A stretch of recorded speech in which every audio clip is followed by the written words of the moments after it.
The Civilian Conservation Corps was one of the projects of President Roosevelt, Franklin Roosevelt, during the Great Depression to help bring our country out of this Great Depression. And unemployment at that time was between 25 and 29%. And so we had this project, this program, that was administered by two of our federal agencies, the Department of Defense. The U.S. Army provided the housing, the structure, the clothing, and the camps where these young men worked. And then we have the Department of Interior, the National Park Service, that provided the expertise and the types of projects that take place in these parks and forests and these natural areas throughout our country.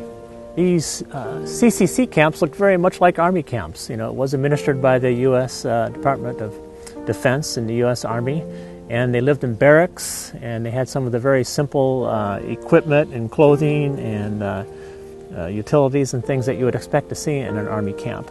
Well, we have these numerous stories here at Pokagon, and the stories are duplicated throughout the state, throughout the country. And you know, these men lived together, they worked together, they had their jobs out in their field, they had their free time, and they were young men, and boys will be boys. So they have a lot of the fun stories that go along with their camp life and their free time that they had at the camps, along with all the great work that they did out in the field. Originally from a little coal mining town called New Goshen, Indiana. It's right north of Terre Haute on Highway 150. Enlisted from there, and that group of boys that was sent to Pritchard, Idaho. I was 17 or 18. Let's say I was 18, and there must have been about 50 recruits that was in that group. We relieved a group of boys from Ohio. It was in, I believe, 1939. I was in a little over a year. Well, did several things. Basically, our camp was a forestry preservation camp, and I served in the workshop making signs for the various parts of that particular area. They went to identify different parts of the area, like a mountain or something like that. Yeah, that was what the name of the camp was Devil's Elbow. Was there a reason behind naming it Devil's Elbow? That name was at that camp when I went in, and it was still there when I left. So it wasn't your fault it was named that at all? No, it wasn't my fault. I think our payment was, I think, $10 a month, and we kept that, and they sent 20 home for the family. And that was, in those days, that was a lot of money. Oh my, yes, it was a lot of money. It was a great program. Helped a lot of young men, but I remember that I did learn a lot of things when I got out that I had used there. It was a great training program for different kinds of occupations and of that nature, and it was just a great thing for the young men that they could learn a trade and take it with them out of there. I'm Wayne Leidy. I'm from Bluffton, Indiana. And I was in the CCC at Fort Wayne. What year did you join the CCC, and how old were you? 17. And I got in June of 39 and got out in June of 40. We weren't in a state park or anything like that. It was just a bivouac area and just barracks, and that's where we lived. And then we were considered drainage probably more than anything else. But I was a truck driver in there. I got my first driver's license in the CCC. I drove truck and took the boys back and forth to work, but we build lakes more than anything else, ponds. Like a farmer, if he wanted a pond out there, he had a place like a little valley there, and then we put a dam across there with a team of horses and a slip scoop. It'd take us at least you could put a month in it anyway. You go out and with a team of horses. And you got to remember, we dig all around the area, and we'd take that dirt to one place and pile it up with a slip scoop and a team of horses. And then when we got it so high, and maybe 15, 20 feet, the deepest part of the lake could be 15, 20 feet deep. Then after we got that all done, then we had a roller. Then we'd take that roller and roll it back and forth across the top. We did that all over northern part of Indiana, around Columbia City and Cherubusco, and I don't know how many lakes we built, but I really enjoyed my life as a CCC boy. That's where you learn to become a man instead of a kid. Yeah. You have to grow up pretty fast. Well, I learned how to take orders. I learned how to accept responsibility, and I learned that you start a project and you stay with it till it's finished, and it just well, you then you start going to the girls. You know, when you get a little cinch in your head, and so anyway, that's about it. I think that was a main responsibility, of just learning to grow up and accepting responsibility. I am Lawrence Fowler, and I live at Taylorsville. Is a small town 6 miles north of Columbus on Highway 31. Okay. And are you from there originally? Or? Yes, I was born around 3 miles from where I live at the present time. I joined CCCs in the year of 1939, and I was 19 years old at that time. I needed to become employed because I was a member of a rather large family. There were 10 children, and I was the oldest boy in the family, and I was, as I said, 19 years old and was unable to find work. After learning from the families of other boys that had already enlisted, and they had been sent to western states, I was not fortunate enough to be assigned to that area. I was actually disappointed to be assigned 62 miles from my home in my home state of Indiana. One of the first assignments I had was to help digging a waterline trench from a newly built lake had a water treatment plant installed in it, and that was going to be used for water for our camp. After I served on that project, I was put with a crew that worked with sandstone.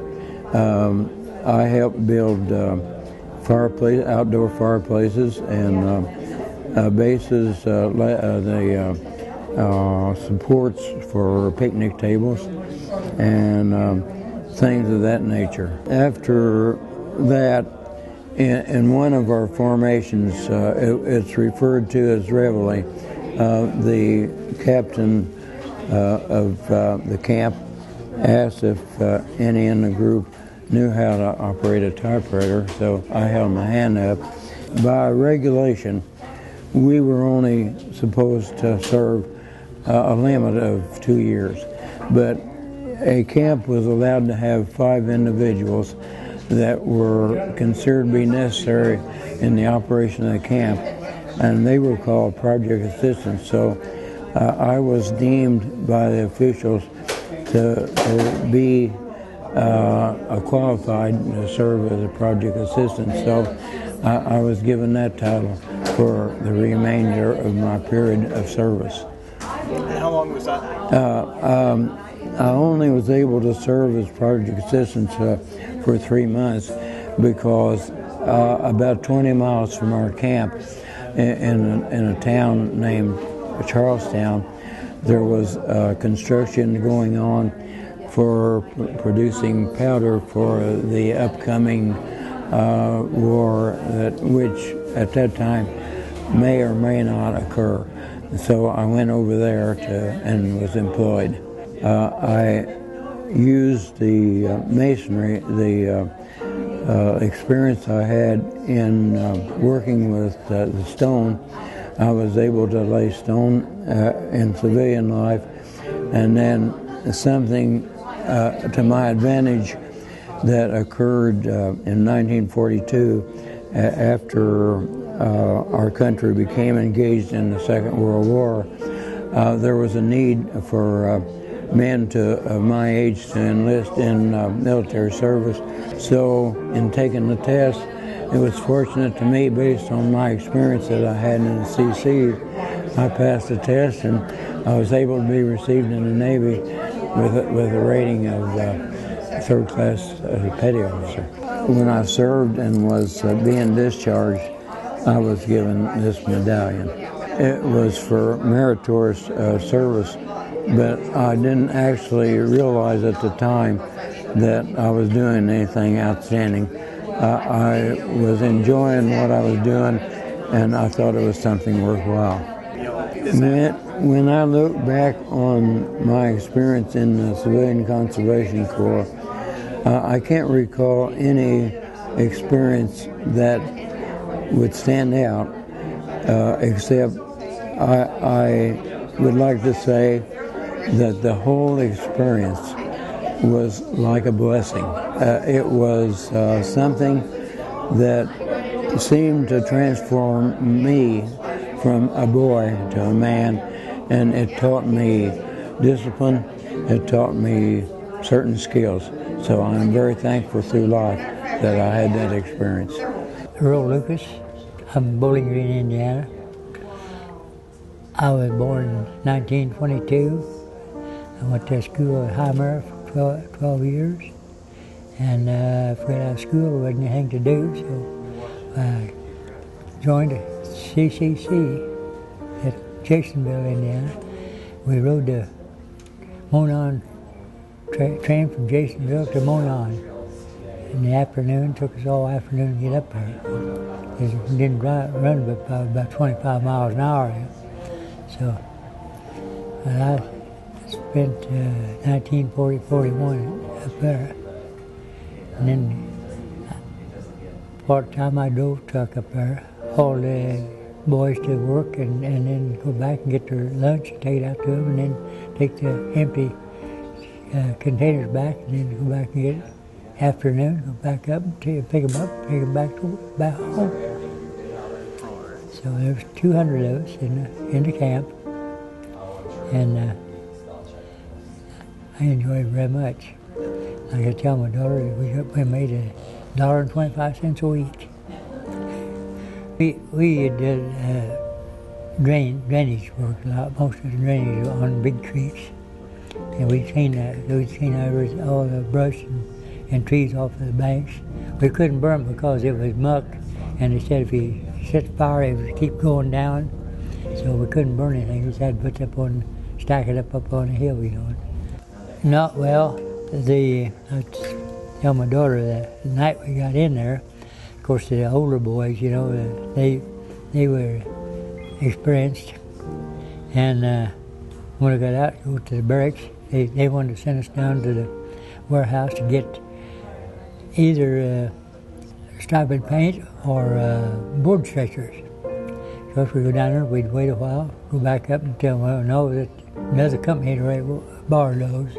Didn't have extra on there. But we had a lot of, you know, just good experiences. What did you do on your day off? Well, sometimes we would hitchhike home. We lived down at Farmersburg, Indiana. We'd hitchhike from there down home, and then on Sunday we'd hitchhike back to camp. Well, you would be AWOL, right? That's right. I mean, but we had to be back a certain time on the weekends. Yeah. But we did make it home about once a month. But it was good experience. hitchhiking. Is that a payday candy bar and a Coke? Yeah, they were 5 cents each. Cokes and candy bars back then. That's how you spend your money. And then cinnamon rolls. Remember you. Oh, yeah, cinnamon roll. We had them on Sunday morning. We had a baker come in and the mess hall, and he would bake those Sunday morning. Limit 1. I met her after I got out. It was I was in Annapolis. I was working truck company then. I have a picture of my wife and I before we were married at the McCormick Creek Fire Tower. And I also have a picture of my wife and I, possibly in 2005 or 6 or something on there, with at the same water tower, or fire tower. But it said the trees were, when they had the first picture, the trees were down low, and the next time we had a picture, the trees were above the tower. So it had been, yes, we have a monument at McCormick Creek we put up in remembrance of the CCC boys, where the ones that had already gone and the ones that are still living. It's remembrance of all of us. I am Alan Bowlin, and I was born in Liberty Township, Ohio. That's near Van Wert. And I was high school graduate. At the time, I decided to go into the 3 Cs. A friend had been to California in the 3 Cs and told glowing stories about the Russian River, and he guaranteed me that I could go west on the next batch. Turned out he was right. And we got on a train and headed for, of all places, Nevada. I was apprehensive until I was sure I was going west. And from there on, I'm on it. And you couldn't have turned me around to go back to Ohio. Not that soon. 14 of us got off at Caliana, Nevada, and were assigned to Camp Del Muse, and this here camp.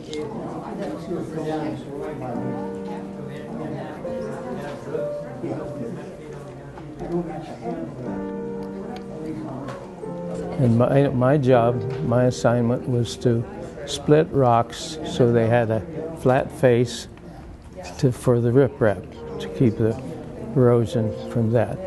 Well, I did other things. I handled blasting powder and jackhammers and all that sort of thing. With that, I just became part of the tractor crew and had immediately, after I got my license to handle gunpowder and the dynamite, I got $6 a month more money. But the minute I got on a diesel tractor, I needed to know something about it. So I signed up for an extension course in diesel engines. Where did you get that from? From the University of California. And it took me about 4 months to do 1 semester. I look at that with pride. Each spring, the Lincoln County High School from Panaca would send their band over to an invite that we had open house at the camp. We had a rec room, of course, and I used to play snooker all the time in school, and I was pretty good at it. And I heard a female voice says, "Who can teach me to play pool?" And this is the captain's daughter, a junior in high school.